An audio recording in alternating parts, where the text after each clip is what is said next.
अगर आप hotel industry में नए हैं या हॉस्पिटैलिटी में नए हैं या अभी आप अगर जॉब भी कर रहे हैं, अगर आप एक कॉमी हो या डेमी शेफ हो, तो आपको पता चलना चाहिए कि एक सीडीपी की, एक शेफ दी पार्टी की क्या रिस्पॉन्सिबिलिटी होती है, वो क्या क्या काम करता है। इससे पहले मैंने वीडियो बनाया है कॉमी की रिस्पॉन्सिबिलिटी, जिसे मैंने बताया है। तो आपने अगर वीडियो नहीं देखा तो आप यहाँ पर आई बटन पर क्लिक करके देख सकते हैं, और या तो आप मेरे चैनल में जाके प्लेलिस्ट में शेफ इन्फो सीरीज में जाकर आप देख सकते हैं कि कॉमी की क्या क्या रिस्पॉन्सिबिलिटी होती है, वो क्या क्या काम करता है किचन में। तो जुड़े रहिए, इस वीडियो को शुरू से लेकर लास्ट तक जरूर देखिए। और अभी तक आपने अगर मेरा चैनल सब्सक्राइब नहीं किया है तो डू सब्सक्राइब, जो कि है देसी ब्लॉगर। शुरू करने से पहले intro. Hello guys, this Deepak, welcome to my channel Desi blogger. So guys, कैसे आप लोग? होप आप लोग अच्छे होंगे, सही सलामत होंगे। तो आज हम बात करने वाले हैं शेफ दी पार्टी की रिस्पॉन्सिबिलिटी के बारे में। तो चलिए शुरू करते हैं। शेफ दी पार्टी एक बहुत बड़ी पोजीशन है, एक नॉर्मल पोजीशन नहीं है, एक कॉमी की पोजीशन नहीं है। ये बहुत ही बड़ा लेवल होता है किचन में या किसी एक डिपार्टमेंट में, किचन के अंदर। सो ये एक फ्रेंच वर्ड है शेफ दी पार्टी, जो कि शॉर्टकट में सीडीपी जिसको बोला जाता है।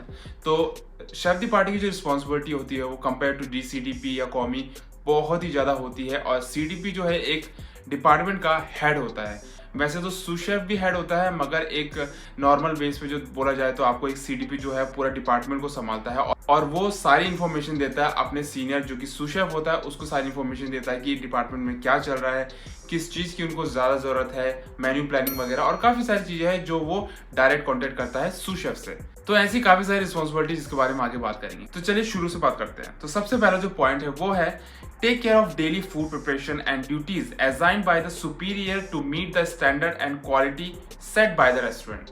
आपके सीनियर के थ्रू, जो कि सूशेफ होता है, उसके थ्रू जो आपको ड्यूटीज और रिस्पॉन्सिबिलिटी दी रहती है उसको आपको फॉलो करना होता है और कराना होता है अपने जूनियर्स से।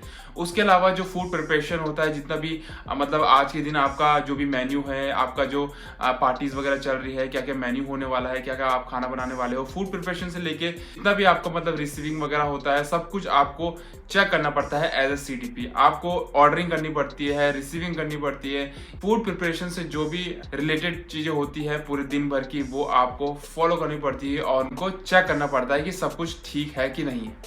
उसके बाद दूसरा पॉइंट है follow the instruction and recommendation from the immediate superior to complete the daily task. As a CDP आपका जो भी सीनियर है उसके थ्रू जो भी आपको इंस्ट्रक्शन दिए गए हैं कि आज के दिन हम ये करने वाले हैं, डेली टास्क हमारा कंप्लीट हो जाए, उसके लिए हमारी ये प्रिपरेशन होनी चाहिए, वो सब कुछ आपको इंस्ट्रक्शन को फॉलो करना पड़ता है। Coordinates daily task with the sous chef. आपको सूशेफ के साथ बैठकर कोऑर्डिनेट करना पड़ता है, सारी मेन्यू प्लानिंग वगैरह चेक करनी पड़ती है, दिन के जो भी प्लान आपका चलने वाला है दिन में पूरा, वो सब कुछ प्लान उसके साथ डिस्कस करना पड़ता है। आपका रोस्टर वगैरह हो गया, सब कुछ ड्यूटीज हो गई, या जो भी आपके जो नीचे अंडर में कॉमीज वगैरह काम कर रहे हैं, डीसीडीपी काम कर रहे हैं, तो उनके साथ जो जो भी प्रॉब्लम है या कुछ अगर शेयर करने वाली बात है तो वो सब कुछ आपको डिस्कस करना पड़ता है अपने सूशेफ के साथ। अगला पॉइंट है able to estimate the daily production needs and checking the quality of raw and cooked food product to ensure that standard are met. आपका जो भी डेली बजट होता है या एस्टिमेट प्रोडक्ट जो आप यूज करने वाले हो, मतलब पूरे दिन भर में कितनी कितनी क्वांटिटी किस चीज की आप यूज करने वाले हो, वो सब कुछ चेक करना पड़ता है। चाहे वो रॉ आइटम हो, चाहे वो कुक्ड आइटम हो, आपको चेक करना पड़ता है क्वालिटी और क्वांटिटी। कोई सामान ज्यादा नहीं होना चाहिए, एक्सेस नहीं होना चाहिए, कोई सामान कम नहीं पड़ना चाहिए। कम पड़ेगा तो कंप्लेंट आ सकती है, आपका जो प्रिपरेशन है वो पूरा नहीं हो पाएगा। अगर एक्सेस मात्रा में है तो आपकी कॉस्टिंग बढ़ जाएगी। तो ये सारी छोटी छोटी चीजें जो होती है वो एज अ सीडीपी आपको चेक करना पड़ता है। अगला पॉइंट थोड़ा सा इंपॉर्टेंट है, ensure highest level of guest satisfaction, quality, operating and food cost on an ongoing basis. जो भी आपका डेली बेस पे फूड कॉस्ट निकल रहा है या आपकी फूड प्रिपरेशन हो रही है, कितने क्वांटिटी में हो रही है, वो सब कुछ आपको चेक करना पड़ता है। साथ साथ आपको गैस की जो सर्टिफिकेशन होती है वो चेक करनी पड़ती है, गैस कोई कंप्लेंट तो नहीं कर रहा है। अगर कोई कंप्लेंट कर रहा है तो उसको किस तरह से सॉल्व करना है, रिजॉल्व कैसे करना है कंप्लेंट को, गैस से आपको इंटरेक्ट होना पड़ता है, बात करनी पड़ती है। अगर गैस को कुछ नीड है तो वो आपको फुलफिल करनी पड़ती है। तो ये सारी छोटी छोटी चीज़ें जो है एज अ सीडीपी आपको चेक करनी पड़ती है, ये आपकी रिस्पॉन्सिबिलिटी होती है।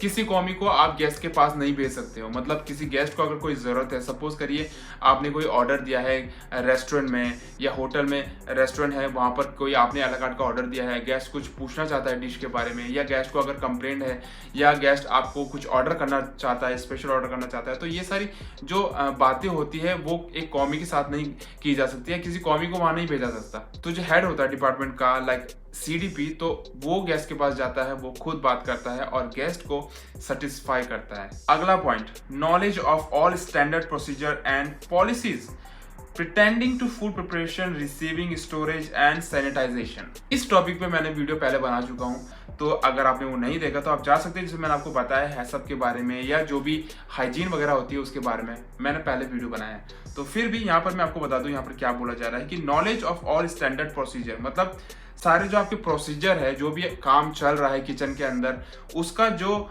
नॉलेज है, जो स्टैंडर्ड है, वो आपको पता होना चाहिए। खाने को बनाने का जो प्रोसीजर होता है, या आपके जो वेजिटेबल आ रहे हैं उनको रिसीव करने का जो प्रोसीजर होता है, उनको स्टोरेज करने का जो प्रोसीजर होता है, या उनको सैनिटाइजेशन करने का जो प्रोसीजर होता है, वो सब कुछ आपको चेक करना पड़ता है।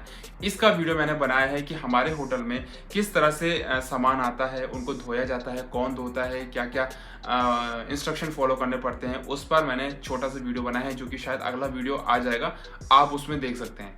तो ये एक पॉइंट है जिसमें कि आपको ख्याल रखना पड़ता है कि जो आपकी रिसीविंग हो रही है वो किस तरह से हो रही है, सब्जियां वगैरह जो आप रिसीव कर रहे हो, फ्रूट वगैरह, वो धो रहे हैं कि नहीं धो रहे हैं, सैनिटाइज कर रहे हैं कि नहीं कर रहे हैं। सैनिटाइज करना पड़ता है, इसका एक प्रोसीजर होता है, आपको कौन सा केमिकल यूज़ करना है, किस क्वांटिटी में आपको पानी लेना है, किस क्वांटिटी में आपको सैनिटाइजर लेना है। हर वेजिटेबल को आपको वॉश करना पड़ता है, तभी जाके उसको आप चिलर में रख सकते हैं। उसके बाद जो स्टोरेज है, जो कि जैसे कि मैंने आपको बोला कि चिलर में रखना पड़ता है उसके बाद सामान, तो वो सब कुछ आपको चेक करना पड़ता है कि चिलर में अच्छे से धो के रखा कि नहीं रखा, कौन सा आइटम ऊपर है, कौन सा आइटम नीचे है, वो सब कुछ आपको चेक करना पड़ता है एज ए CDP।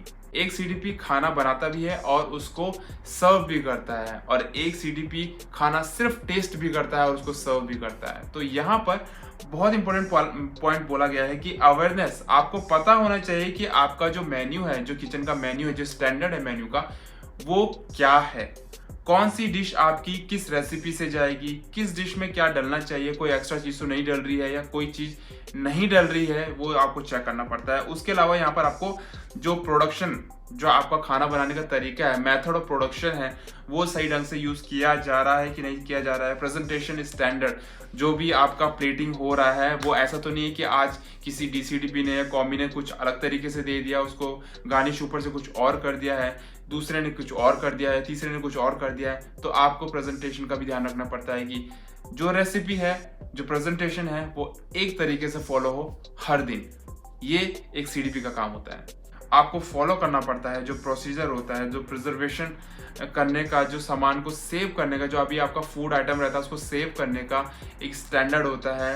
टेम्परेचर उसमें चेक करना पड़ता है कि आप जो खाना रख रहे हैं, ब्लास्ट चिलर कर रहे हैं या चिलर कर रहे हैं या फ्रीज़र कर रहे हैं, उसका जो टेम्परेचर है वो सही है कि नहीं है।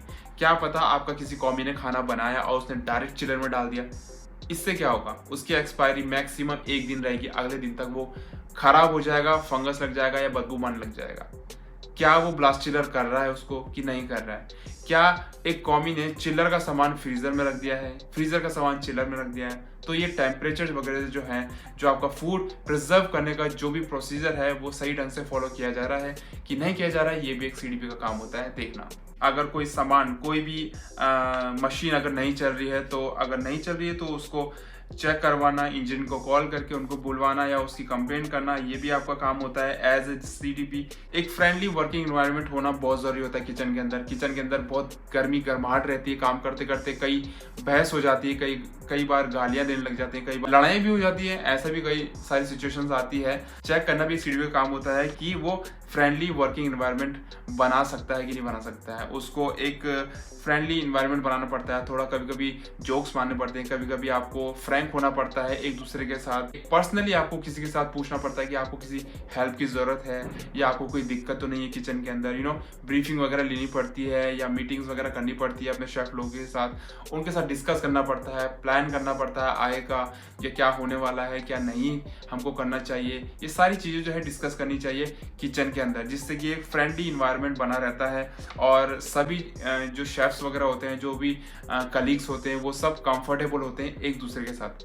अगर आप एक दूसरे के साथ कंफर्टेबल नहीं हो किचन के अंदर, तो आपका काम में दिक्कत आ जाती है, आपका जो काम होता है वो सही ढंग से नहीं हो पाता है, जिसकी वजह से कंप्लेंट आने की पूरी चांसेस रहते हैं। कभी कभी क्या होता है कि एक डिपार्टमेंट को दूसरे डिपार्टमेंट से हेल्प की जरूरत होती है, कई बार आपको किसी मशीन की जरूरत है तो आपको दूसरे से मांगना पड़ेगा, पेस्ट्री से मांगना पड़ेगा। उसके अलावा जैसे आप इंडियन में काम कर रहे हैं तो आपको कई बार क्या है कि हैंड ब्लेंडर हो गया, आपके पास नहीं है, आपको गार्डबेंजर से मांगना पड़ेगा।